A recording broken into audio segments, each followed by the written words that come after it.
प्रहलाद जोशी जी, प्रकाश जावड़ेकर जी, अपराजिता सारंगी जी, सुरेश गोपी जी, George Kurien जी, अब्दुल्ला कुट्टी जी, Anil Antony जी, KV. Sreedharan master जी, CK. Padmanabhan जी, Krishnadas Eton, कुमरम राजेटन, शोभा सुरेंद्रन जी, A.N. Radhakrishnan जी, M.T. Ramesh ji, C. Krishna Kumar ji, advocate P. Sudhir ji, doctor K.S. Radhakrishnan जी, श्री के रामन पिल्ले जी, नारायण नंबूदरी जी, V.T. Rama ji, P.C. George जी, Karman जयन जी, Biju S.R. Rajikumar എന്നിവ ഇവിടെ വന്ന ഈ സ്റ്റേറ്റ് കൗൺസിൽ മീറ്റിംഗിൽ വന്ന എല്ലാ പ്രവർത്തകർക്കും എൻ്റെ വിനീതമായ നമസ്കാരം.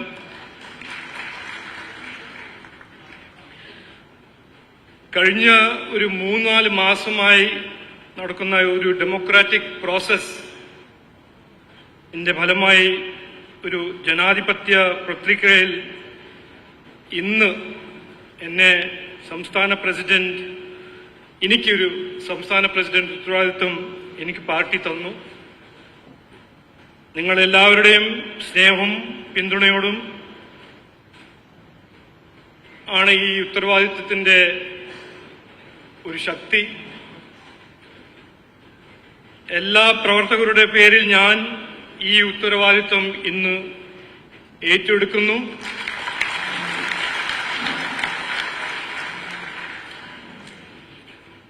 എന്നെ മാർച്ച് 3-ാം തീയതി 2024 പാർട്ടി തിരുവനന്തപുരത്ത് പോയിട്ട് മത്സരിക്കാൻ പറഞ്ഞപ്പോൾ അതൊരു പെട്ടെന്നൊരു അനൗൺസ്മെന്റ് ആയിരുന്നു. അന്ന് എന്നോട് ആരോ ചോദിച്ചു, ഈ തിരുവനന്തപുരം പോകുമ്പോൾ ഈ തിരുവനന്തപുരത്തെ അനൗൺസ്മെന്റ് കേട്ടിട്ട് നിങ്ങൾക്ക് എന്തായിരുന്നു ഒരു ഫീലിംഗ്? അന്ന് ഞാൻ പറഞ്ഞു, അത് ഇന്നും ഞാൻ പറയുന്നു. ഈ ഒരു റെസ്പോൺസിബിലിറ്റി എനിക്ക് തന്നത് അന്ന് ഒരു ലോക്സഭ സീറ്റ് മത്സരിക്കാൻ, ഇന്ന് നിങ്ങളുടെ കൂടെ BJP കേരളത്തിന് മുമ്പോട്ട് കൊണ്ടുപോകാൻ ആ ഒരു റെസ്പോൺസിബിലിറ്റി എനിക്കൊരു അഭിമാനവും ഒരു സന്തോഷമായ ഒരു ഒക്കേഷനാണ്. അതുകൊണ്ട് പാർട്ടിക്കും പാർട്ടിയുടെ നേതാക്കന്മാർക്കും എന്റെ high command prime minister Narendra Modi ji, Amit Shah, നഡ്ഡാജി എല്ലാവർക്കും എന്റെ ഹൃദയത്തിൽ നിന്ന് നന്ദി.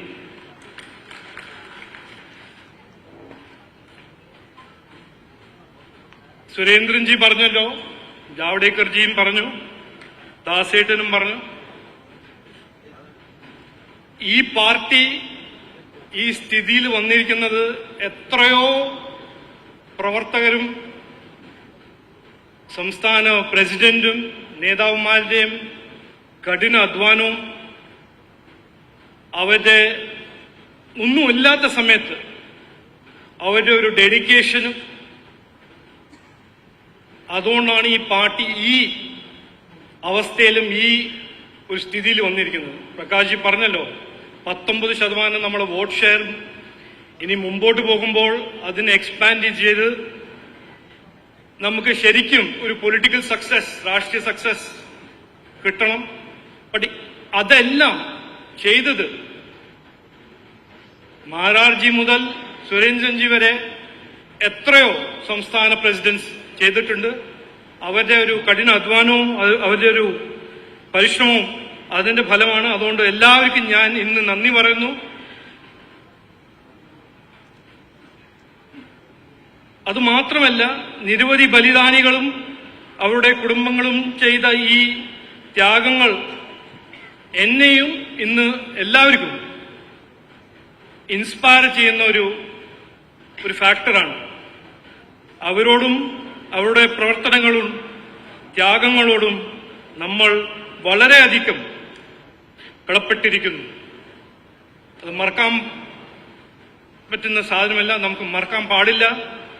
നമ്മൾ ഫ്യൂച്ചറിനെ പറ്റി, ഭാവിനെ പറ്റി വിചാരിക്കുമ്പോൾ നമ്മൾ ഈ ബലിദാനിയും അവരുടെ ഈ ത്യാഗവും അതിനെപ്പറ്റി വിചാരിച്ചിട്ടാണ് ഞാൻ മുമ്പോട്ട് പോകാൻ പോകുന്നത്. BJP ഒരു പ്രവർത്തകരുടെ പാർട്ടിയാണെന്ന് ഞാൻ ആദ്യം തന്നെ ഞാൻ അറിഞ്ഞതായിരുന്നു. കർണാടകയിൽ ഞാൻ കണ്ടിട്ടുണ്ട്. ഞാൻ പുതുച്ചേരി ഇലക്ഷനിൽ പ്രഭാരിയാവുമ്പോൾ അതെല്ലാം ഞാൻ മനസ്സിലാക്കിയിട്ടുണ്ട്. പക്ഷേ BJP കേരളയുടെ ആ പ്രവർത്തകരുടെ ശക്തി എനിക്ക് ഈ കഴിഞ്ഞ ലോക്സഭാ ഇലക്ഷൻ സമയത്ത് ആണ് എനിക്ക് മനസ്സിലായത്.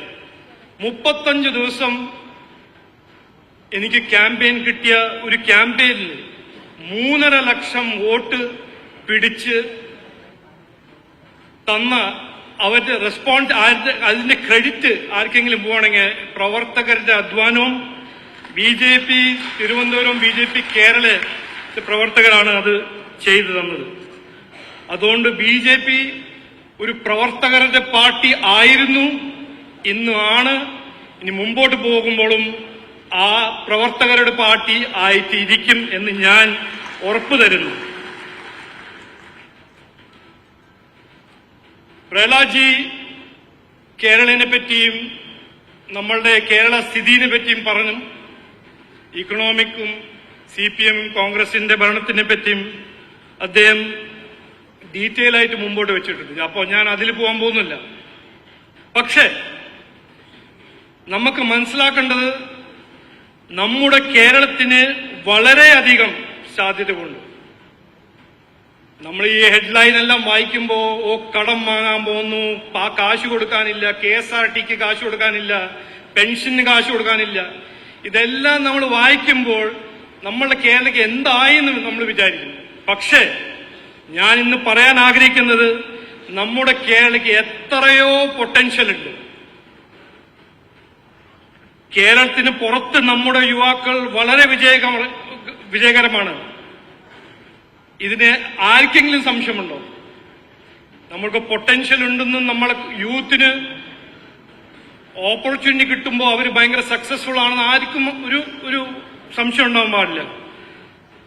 അപ്പോൾ ഇന്ന് ചോദിക്കേണ്ടത്, നമ്മൾ മുമ്പോട്ട് നോക്കുമ്പോൾ ഇന്ന് ചോദിക്കേണ്ടത്, എന്തുകൊണ്ടാണ് നമ്മുടെ ഈ കേരള, ബാക്കി ഇന്ത്യനെ വിടൂ, നമ്മുടെ സൗത്ത് ഇന്ത്യയിലെ കമ്പാരിസണിൽ എന്തുകൊണ്ടാണ് നമ്മുടെ ഈ കേരള ഇങ്ങനെ പിന്നോട്ട് പോകുന്നത്? എന്തുകൊണ്ട് കടം വാങ്ങിയിട്ട് മാത്രം നമ്മുടെ സർക്കാർ നടക്കുന്ന ഒരു സ്ഥിതിയിൽ നമ്മുടെ കേരളം വന്നു? എന്തുകൊണ്ട് ഇവിടുത്തെ കുട്ടികൾക്ക് അവസരം കിട്ടാതെ കുട്ടികൾ പുറത്തുപോയി തൊഴിൽ നോക്കുന്നു? എന്തുകൊണ്ട് നമ്മുടെ കേരളയിൽ ഇൻവെസ്റ്റ്മെന്റ് വരാത്തത്? ഇതെല്ലാം ഇവിടുന്ന് 500 കിലോമീറ്റർ, ഞാൻ ഈ ഇലക്ഷൻ സമയത്തും പറഞ്ഞതാ, ഇതൊരു ഏറ്റവും വലിയ കോൺട്രാസ്റ്റ്. ഇവിടുന്ന് 500 കിലോമീറ്റർ ദൂരെ കർണാടകയിലെ വലിയ വലിയ ഫാക്ടറിയിലും ആയിരക്കണക്കിന് തൊഴിൽ അവസരങ്ങൾ ഉണ്ടാക്കുന്നു.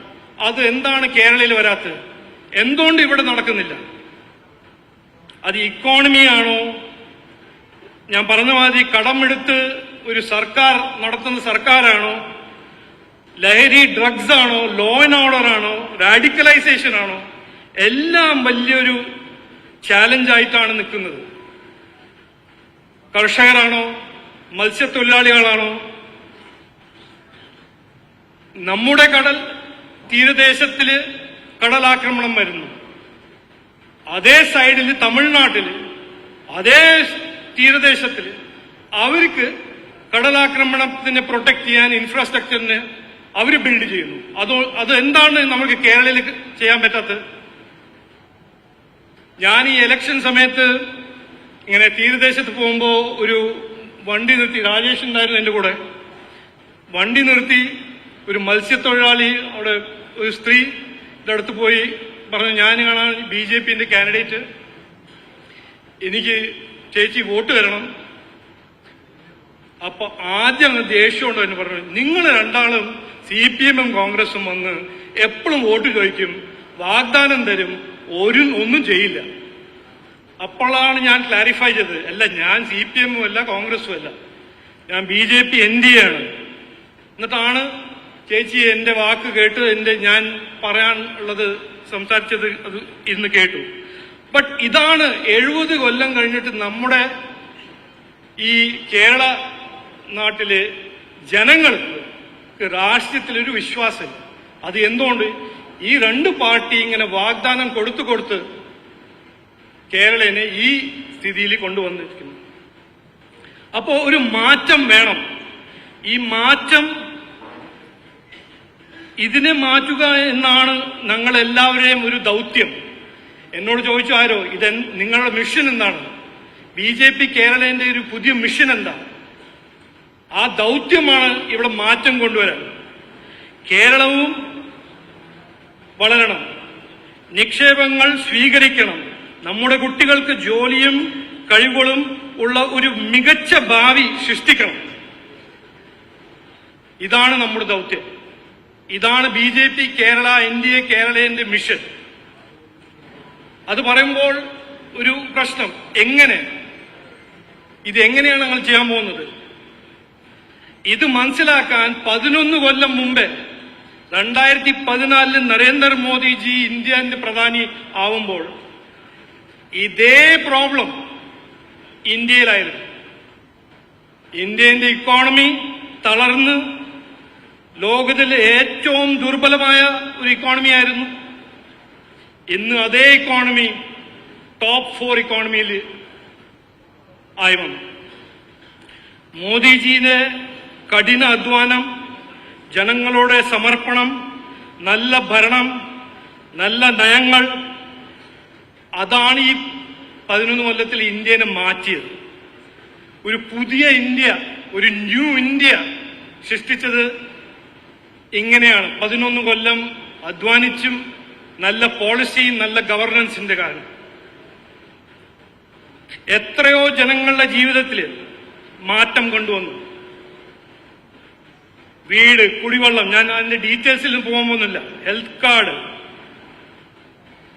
കർഷകർക്ക് സ്കീംസ്, റേഷൻ, വാക്സിൻ, ഇൻഫ്രാസ്ട്രക്ചർ, തൊഴിൽ, ഇൻവെസ്റ്റ്മെന്റ്. യുവാക്കൾക്ക് ഇന്ത്യയിൽ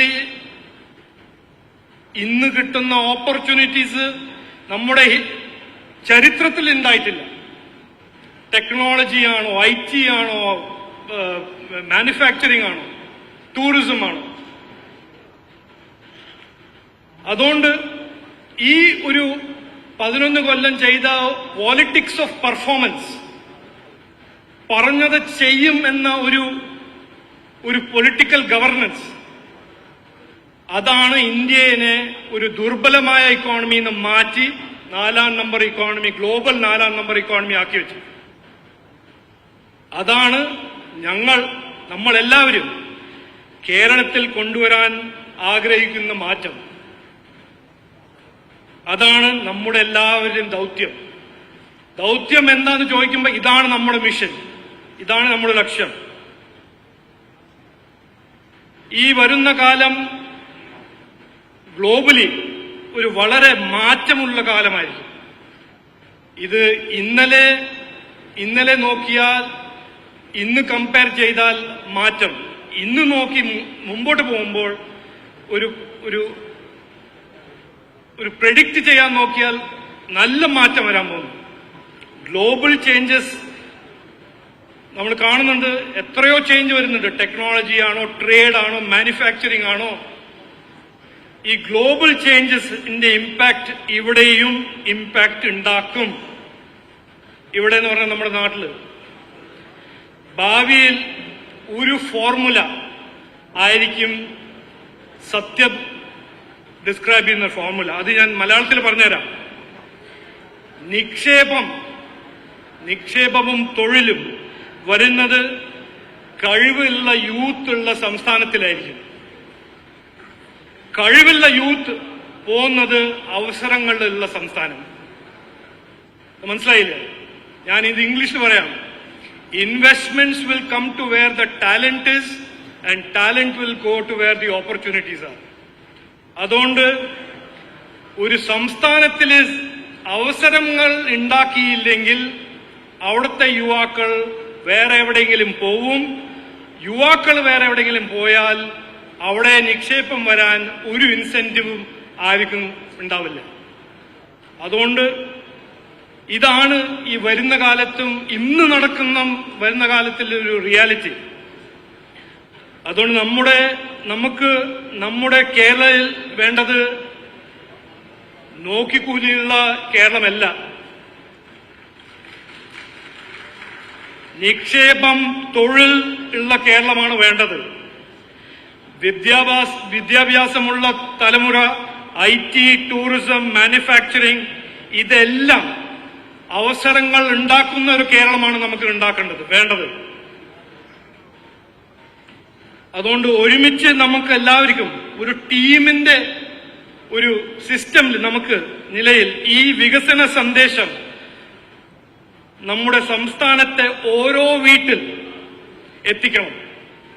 ഈ ഡെവലപ്മെന്റ് വിഷൻ, ഈ കേരളയിൽ മാറ്റം കൊണ്ടുവരാനുള്ള ഒരു ഡെവലപ്മെന്റ് വിഷൻ നമുക്ക് എല്ലാ വീട്ടിലും പോയിട്ട് എത്തിക്കണം.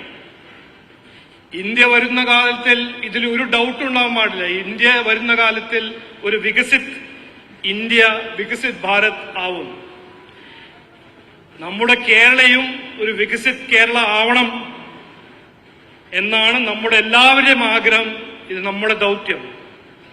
എല്ലാവർക്കും പുരോഗതി, വികസനത്തിന്റെ അവസരം കിട്ടണം. എല്ലാ മതം, എല്ലാ സമുദായത്തിന്റെ ജനങ്ങൾക്ക് അവസരം നൽകണം എന്നാണ് ഈ വികസിത് കേരളത്തിന്റെ ഉണ്ടാക്കാൻ നമ്മൾ മാറ്റാൻ പോകുന്ന നമ്മുടെ ഒരു ലക്ഷ്യം.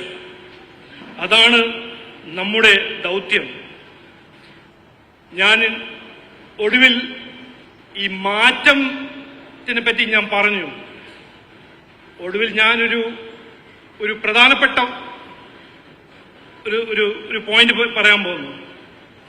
നമ്മുടെ പ്രധാനമന്ത്രിയുടെ ഈ ലക്ഷ്യം യാഥാർത്ഥ്യമാക്കാൻ നമുക്ക് NDA സർക്കാർ അധികാരത്തിൽ എത്തണം. മാറ്റം കൊണ്ടുവരാൻ ഇതാണ് ഒരു മാർഗം. ഇത് മാത്രം ഒരു മാർഗമാണ്. അപ്പോൾ NDA BJP അധികാരത്തിൽ കൊണ്ടുവരാനാണ് എനിക്ക് തന്ന ദൗത്യം. എനിക്ക് നമ്മുടെ ഹൈക്കമാൻഡും നമ്മുടെ പ്രഭാരിയും നിങ്ങളെല്ലാവരും തന്ന ദൗത്യം അധികാരത്തിൽ കൊണ്ടുവരാൻ, BJP NDA അധികാരത്തിൽ കൊണ്ടുവരാനാണ് എന്റെ ദൗത്യം. ഇത് പൂർത്തീകരിച്ച് മാത്രമേ ഞാൻ മടങ്ങിപ്പോകുള്ളൂ.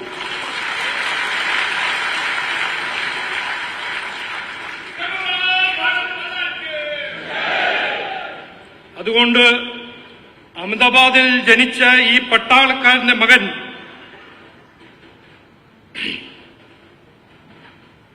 തൃശൂർ ജില്ല കൊണ്ടയൂർ ഗ്രാമത്തിൽ വളർന്ന